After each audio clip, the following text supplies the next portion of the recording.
Hi, I'm Paul Germain, and welcome to another session of Smart Boating. As you know, if you've watched the show before, we cover a wide variety of topics here, from man overboard to navigation. And the general idea is to provide you with some information to help you make smarter decisions and have more fun on the water. But every now and then we take a little side trip, like we're going to today, and we're going to look at the very interesting world of Maine lobster boats. And joining me is a very knowledgeable guy in that area, John Johansson. John? How are you? Very good. How about yourself? Not bad. John, we got a really cool show here today on Maine lobster boats. But before we get into it, can you share a little bit about your boating background and specifically that which relates to Maine lobster boats? Well, I was brought up in Mattapoisett, so we did have lobster boats, and they were Maine, and my father was involved in them, but he passed away when I was really young. But I grew up in a boatyard, next to a boatyard, 100 yards away, Alan Veitz's boatyard, which was in Mattapoisett. And my uncle was a shipwreck diver, so I've always been on boats. He actually used boats similar to a Maine lobster boat for going out wreck diving. Okay. But my real love came when I moved to Maine, went to private school, and after getting out of medicine, I went into writing for the Bangor Daily News, and then I started my own newspaper on just boats. Oh. So I got into all the boat shops, Right. got to know all of the boat builders, because growing up near a boatyard, it was really what fascinated me, and also its history. So not only did you go in and you followed what the boats were being built and getting that information, but go back and see, well, what was the history? Right. How far back does these families go? And you can chase it all the way back into the early 1900s. Right. So when did you start doing that? How many years you been doing that? Oh, 40. 40 years. Okay. All right. Well, Actually, more. Well, it sounds like you got just the right experience for the show today. So I hope so. why don't we get right into it? Sounds good. We've got a variety of photographs from different yards. Yep. And I think it might be interesting to show people some examples of what the boatyards in Maine do, and maybe starting with some of the older boats. Now, what we're going to do is we're going to swipe through various pictures of different style boats and the families, just as a kind of a mental marker. Any idea when lobstering kind of was established in Maine? This is one of the earlier boats, obviously, but Yeah, lobstering started back in the 1800s, mid-1800s, but it was actually not food for the people. It was actually food for the help. So It was really a throwaway food. They actually also used it for fertilizer. And it started with what we call a pea pod. So it's a double-ended skiff. Okay. Right. Then right, it actually, the engine started coming, well, before even the engine, you had what was called the Muskongum Bay sloop. Okay. That went to the Friendship sloop. And then they started putting engines in. Then the evolution started. Now you can get into big argument. And the main one that's stuck so far is that a guy came over from Digby, Nova Scotia, and his name was Will Frost. He settled on Beals Island in the early 1900s and started to create what we know as the modern lobster boat. Now, the evolution also was derived in special localities. So our boats in Jonesport are a lot different than, say, boats to the western in southern Maine. But also what drove it was the size of an engine. Yeah, right. So this picture that we're looking at here would have had a fairly modest engine, I would guess. It's got you can see it has central bow, kind of an interesting stern there, and I don't know, back then, a 30, 40 horse or something was probably big news back then. And that could be a transition from a sailing vessel. Right. Because they basically tried to shove it in anything they had. It kind of looks like that shape. Right, especially the transom. This is more modern, and this is what we call a spray hood. And it was trying to get you out of the weather a little bit more. Okay. Because these fishermen fished all year round. All right, And back then there was no climate change. Right. And it was nasty. It was cold, yeah. And these guys would fish no matter what. So this is about a 22-foot, maybe, something in that. Yeah, probably 25-footer. Made out of wood, all wood, right? All wood. And some of them were what we termed as a throwaway boat. They weren't built overly well. Okay. But they would maybe last 7 to 10 years. Right. They'd run it up on the beach, build a new one. Planned obsolescence. Yeah. Yeah. And how many traps would something like this haul? Oh, they probably could haul 20 to 40 traps a day. You know, Right. today we're hauling 300 to 400 traps. Wow, crazy. Here's another older boat. Yep. We're kind of following an evolution, if you will, and this has looks like a steadying sail on the stern. Yeah, this is a there. riding sail. This is a boat that was built by who we knew as June Day. His real name was Frank, but his father was also Frank, so he was Junior, so it broke down to June. Right. And he built in Brooklyn, Maine, which is home of Brooklyn Boat Yard and a number of other boat builders. Very, very well. And his brother's Arno Day, and a lot of people who are wooden boat aficionados, and some of his boats actually made it down here, was his brother Arno's boat. Oh. But very, very good plankers. And this boat here was probably built in the 30s or 40s. Okay.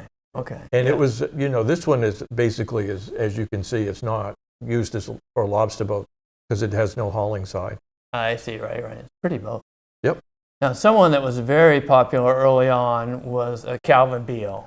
Yeah, right? Calvin Beale has been probably since the 70s. And Calvin came in. He learned from Ernest Libby Jr., who we know as Nerney. Mm-hmm. Ernest Libby Jr. Helped Calvin learn how to build boats. And then Calvin took it to the other step. He started to look at the design of boats. Oh. And so, because Nerney actually designed too, he designed the Young Brothers boat, which we don't get into today. Right. He was a good designer on his own, and he also has there's a line called the Libby boat, which is still being built. Both of them are still being built today. Now, we have some different photographs here, but what in particular strikes you about this one? This is what, 28 or 30 foot? This is 28-footer. Yeah. It now has you probably don't want to know the horsepower because it's over 1,000. Yeah. This is in a lobster boat race in Boothbay Harbor. Okay. But this boat made claim to fame when it hit the bridge in 1981 and lost a baby over the side. And they were able to recover the baby. The baby's fine. Yeah. He's now known as Jeremy, and Jeremy runs Wayne Beale's boat shop. Right. But this is a very, very fast boat and always has been. And it's basically, the name is really Little Girl. They've taken the S off. Oh, I see. All right. We have about 6 pictures here. Yeah, How about this one here? This is Kimberly Ann. Yeah. This is an interesting boat because this one started out. Calvin builds a 30, a 34. These are the new Calvin models that are produced by SW Boatworks. So they do a 30, 34, 36, 38. Mm-hmm. Then they wanted to do a 42. These boats, because they have what's known as reverse curve that goes from the keel out, it actually concaves. You can't cut it off at the transom and extend the transom. Right, okay. So you actually have to cut it. Well, look at the back end of her name. That's about where she was cut. Oh, right. And they added the 4 feet in there. Oh, I see. Okay. So a little modification. So this is now a 42. She's a very, very fast boat, a very good-looking boat, and one of the more popular lines that Calvin has, the 42. Really? Yeah, this is Bailey and Bella. This is actually was built before the 42 came into existence. Okay. Most of these are great big offshore fishing boats. Yes. More fuller up forward because they're carrying a lot of weight. They've usually got some interior. This one here actually does a lot of tuna fishing, does a lot of lobstering. He comes out of, Keith Jordan is his name, and she comes out of Cape Elizabeth, but he's always in the tuna tournament. Oh, okay. So, now, Calvin also designed numerous other builders. Yes. This here is a Mitchell Cove. Now, Mitchell Cove was actually produced and went to David Schlafer. And David Schlafer built, I don't know how many of these things. Very, very prolific. He doesn't do them anymore. The molds have actually ended up down in Cutler, and they're offered down there. And there was a number of these boats. There's a 32, a 35, 37, but that was about as big as they went. He also designed for Terry Jason, and those were known as T. Jasons. Okay. Then he designed, as we're going to come up here next, this one here was actually an interesting one. This is a Calvin 30. This is a Beale, Crowley Beale 33, and she was designed for Jimmy Beale. But the 33 is actually comes from the Crowley Beale boat. All right, the Crowley 36. Jimmy turned around and cut it in the middle, like I told you, All right, about yes. where the window is, Yes, yes. the yes, port yes. light. So he cut it there and took out 3 feet, Oh, which was interesting because usually that they is go the other interesting. way. Right, exactly. And I think he knew that some people were looking for a little smaller boat, something easier to handle. Okay. But anyways, and this one was actually produced, it's called the Crowley Beale 33, was another one that was very prolific. They did a Lots number of of these. them, huh? This one was finished by Stevie Johnson at Johnson's Boat Works on Long Island, which is off Portland, Maine. Oh, okay. Now, Calvin had a relative named Willis, and Willis Yeah, built we quite a don't know few. what the relationship is. They're close. Right, Anyways, but Willis, and they started about the same time, but Willis only built wooden boats. I see. He did own some glass boats, still does. Mm-hmm. This one here is one of his 38, and this was a prevalent model. This is Silver Dollar. She was owned by one person, Merle Beale, for years and years and years, who lived on Beale's Island, fished it. He actually took this boat and went all the way to Baltimore one time because he got into the mood that he needed to go somewhere. Yeah, So he just sure. piled in. That's a nice looking boat. It is, and they're sweet models. They really go well. This boat now is on Islesboro, which is up Penobscot Bay, and she's being rebuilt.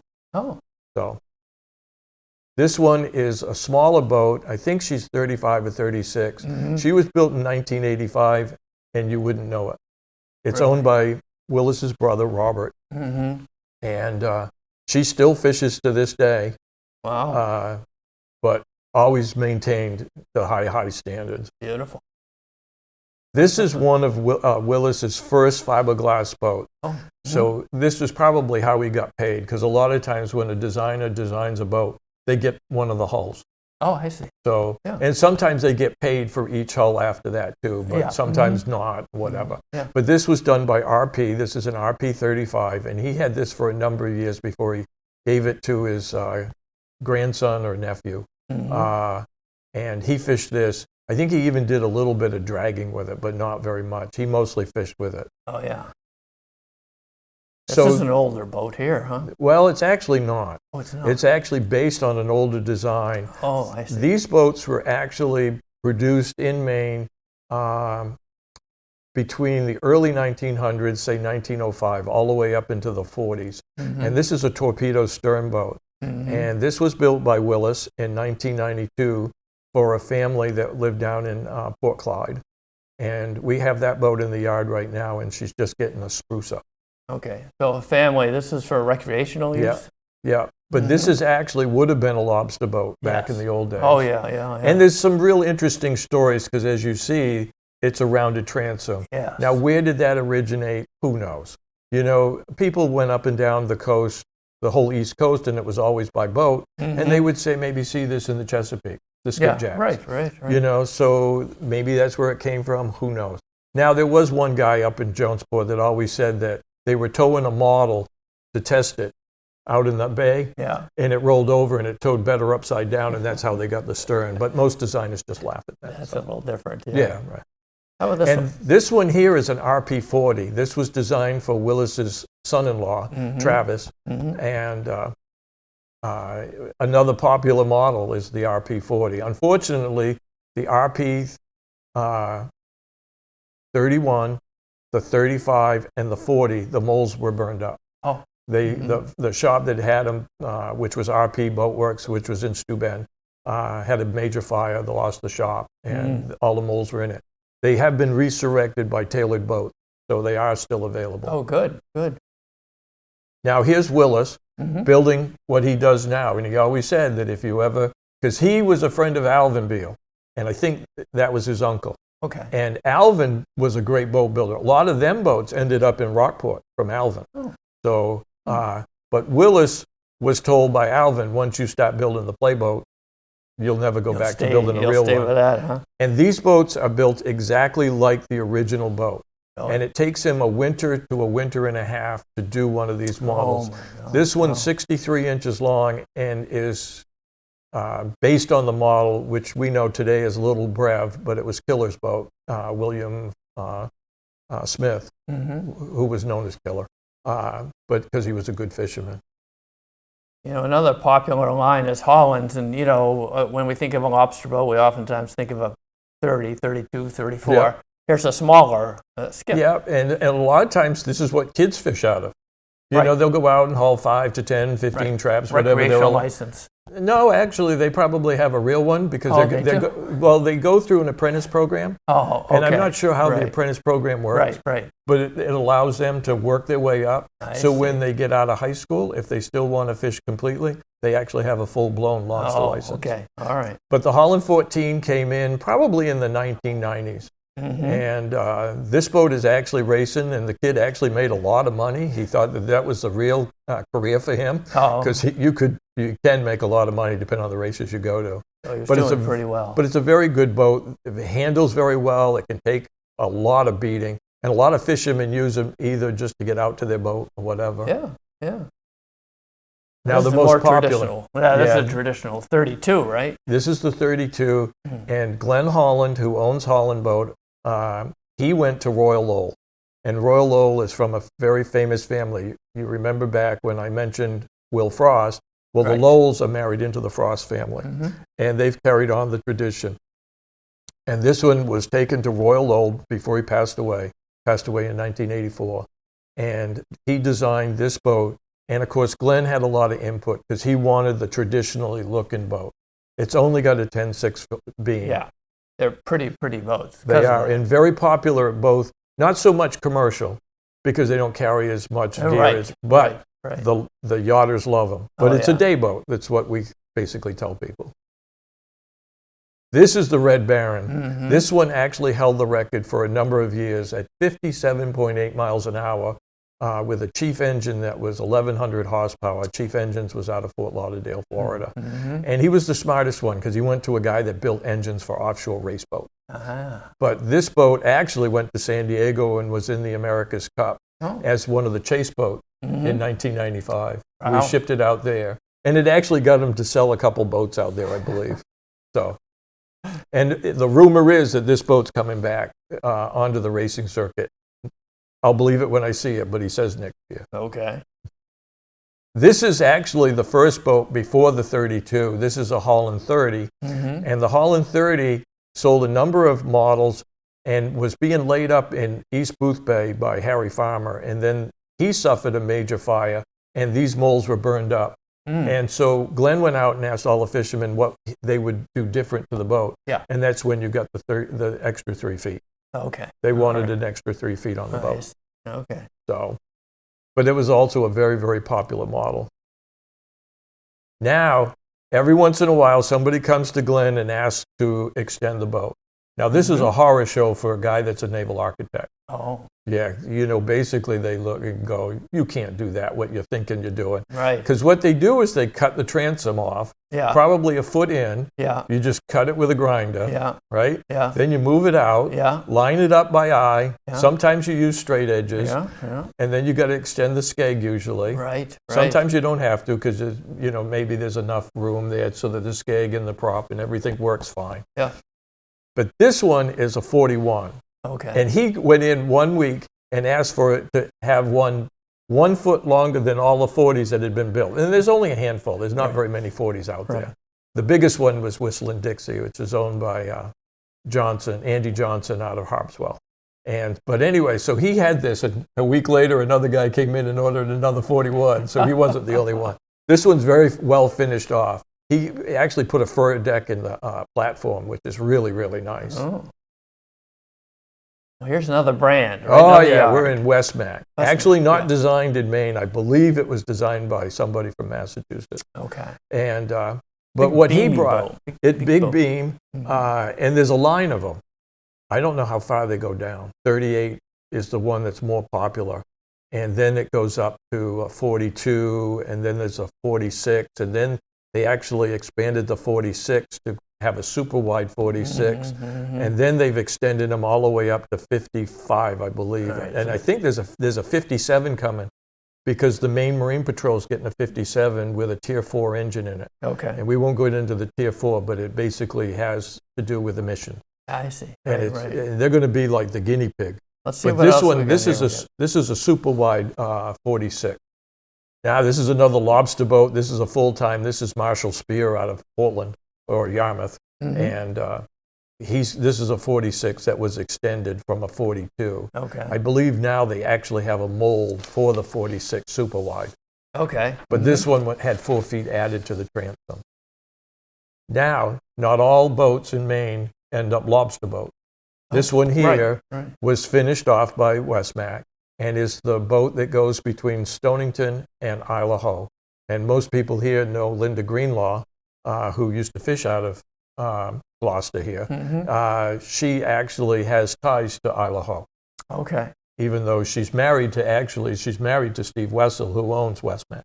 Okay. So we always said that he's one of the best salesmen in the world, and could sell ice to Eskimos. Well, she knows all the Eskimos. Okay. Because all the Eskimos know her. All right. But anyways, this boat actually is typical of when you see something done for another special organization. This one's to be in a ferry boat, running people back and forth. I see. But they've also done some for schools, where they actually do a lot with research. With that different types of superstructure there, No, do they have to do anything, change any of the design aspect of the hull? No. Sometimes you actually bring a designer in, because if you're going to take people out, Yeah. the Coast Guard gets involved. Right. Then you go to Subchapter T and all of the regulations that fall under that stuff. Okay. So it would have had to pass Coast Guard inspection. And, and they're pretty close anyways, because they don't want to build a boat that isn't right. Of course. Yeah. I just think that would change. I have all that weight up there. Would change the perimeters of what the hull should be doing. Now, this is a sport fish. This is a sport fish. This is called Backstabber. And I remember this boat when they actually took the order, thought that they could do it in a year. About 3 years later, she went out the door. And she fishes basically out of Portland. How many foot is this? This one is a 54, I believe. 50. Yeah. Yeah. And she's a fishing machine. So would they go after tuna or swordfish or? I think this one goes out after anything. Yeah, right. Anything that's running, they'll go out after it. Right. And she's out most days. Yeah. I believe that Peaches, who used to be on Wicked Tuna, he helms this boat a lot. He worked in Portland, and I think he fishes that boat out of Portland Yacht Services in Portland. Well, we've got a few photos from John's Bay boat. This is now we're going to go kind back. of the luxury side of things. Well, right? not really, No? because Okay. he prefers to build a real lobster boat. Okay. But his real lobster boats, one of them went out to Matinicus Island. And what was interesting, the old fishermen came down, wooden boat, this is really nice, and they got on board. Yeah. Then they took a look below deck, and they go, that ain't right. Yeah. It's usually everything's varnished down below. The ceiling's all varnished, and then all the berths are mahogany, and they're all varnished. And some have a simple galley, some more involved galley. None of them would have a head, because most people in Maine still use a bucket. Right, sure. And because it never breaks, Yeah. But this one was a guy that actually had two boats from Peter. Okay. Because John's Bay Boat Company is owned by Peter Cass. And so he came back and asked Peter to build. I think this is only a foot longer than his other one. All right.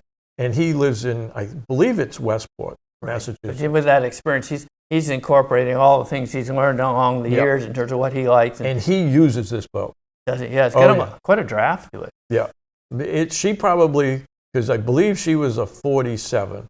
So she's probably drawing 5.5 to 6 feet. And as you know, she's actually sitting on a cradle. Yes. And this is actually brought out of the shop on a cradle like the old days. Right. No Brownell trailers, no great big lifts. No travel lifts. No, this is all done by human power. Yeah. Yeah. Well, but how many foot did we say this was? Probably it's 47. Yeah, it's about. Yeah. Now, this is some of the work that they do, and some of it is subbed out to people in town that are very, very good woodworkers that Peter doesn't have to put on staff. Right. So they'll build cabinetry and stuff like that. That's beautiful. But you can see the teak deck, and if you go back, there's a fuel hatch in the deck Yes. that's bronze. Yeah. That comes out of a company called R.E. Thomas. They're only $1,200 a scrap, Oh. but they're really, really nice. Oh, I bet they are. Yeah. Yeah, that's beautiful I mean, cockpit. and a lot of R.E. Thomas does a lot of custom work for Peter Cass. Oh. Now, this is the interior. That's a shot of the Yes. galley. This is Yeah. just before this boat was launched. Yeah. And, you know, it's just impeccable work. No, And it's he beautiful. likes doing it. But I'm not sure that this may not be the last over 40-foot boat from Peter. They might Okay. be able to talk him into more. Well, here's a look forward right here. Yep. And you can tell that this boat is for cruising. Yes. And I believe he took this boat because it was launched in June, and she went almost immediately over to Canada so he could cruise the Canadian Maritimes. I see. Mm-hmm. Mm-hmm. And here she is going in the water the old way. Right. With breaking the bottle. Right. And what's even more interesting is the owners come. All the owners of other Peter Cass boats Oh, yeah. come to the launching, Right. and we line them all up in front of the boat and take the pictures. Oh, okay. And we try to get the crew, but usually the crew's kind of shy, you know. A lot of tradition. Yeah. And this is a traditional lobster boat. Actually, Stonington has about 13 or 14 of these boats in the fleet. Really? And people ask me, well, why would you go to a wooden boat? Mm-hmm. Well, a wooden boat fishes better. If you want to extend your fishing life, you fish in a wooden boat Oh. because it's not as snappy as a glass boat. All right. And they've tried to make glass boats, and they keep telling me they can, and maybe they can. Yeah. But for the most part. But Peter Cass has been dubbed the actual Cadillac builder of the Maine lobster boat. Yeah. The first one would have been Harold Gower of Beals Island, which would have been back from the 30s, 37 up to probably in the 70s. And then there was a guy, Herbie Baum, out of Kennebunkport, that was deemed the Cadillac builder. And now it's Peter Cass. Peter Cass. And this is Shari Ann. Mm-hmm. She is notorious. She was involved in a shooting in Matinicus. We won't go into that. Okay. This is my wife's boat. She's a full-fledged fishing boat. My wife doesn't fish. Mm-hmm. She does valve jobs on humans, or did. Mm-hmm. But anyways, this is a 40-footer. Now, this is the next to the last boat that Carol Lowell designed. Now, remember I talked about Royal. Well, his brother's Carol. There was 4 brothers. And so Carol was another one of the designing. He picked it up mostly after his brother Royal passed away. Oh, I see. And so Peter started with Carol Lowell Designs, and then 2 boats after this, Peter decided to actually change the design a little bit, which is typical of all these boat builders. They've always gone to somebody, and if they see something they like, they incorporate it into theirs. Yeah, makes sense. Yep. Well, John, we covered a lot of ground on the lobster boat waterfront, if you will, today. From the earlier boats, the different yards and the different designs that they provided. Is there anything you'd like to share before we wrap up the show today? I don't know. I think it's interesting to see the design changes over the years. And it's very hard to put that into a half-hour program, you know, and show exactly all the little nuances. And sometimes what's even more interesting is the stories that some of these boat builders have. Right. You know. Right. But and there's some interesting museums up in your neck of the woods, right? Yep, Where yep. they can... I'm actually the president of the board of the Penobscot Marine Museum. We host the half of the Atlantic Fisherman collection. We have a beautiful photo archives collection, which is all online. All those photographs are online, all scanned in. So anybody can go to that. So if they want to learn more about that, is there an address, URL for that? It's Penobscot Marine Museum. Okay. Just search for that. Okay. And the other one is Maine Maritime Museum, which is in Bath. All right, good. Well, thank you. Anytime.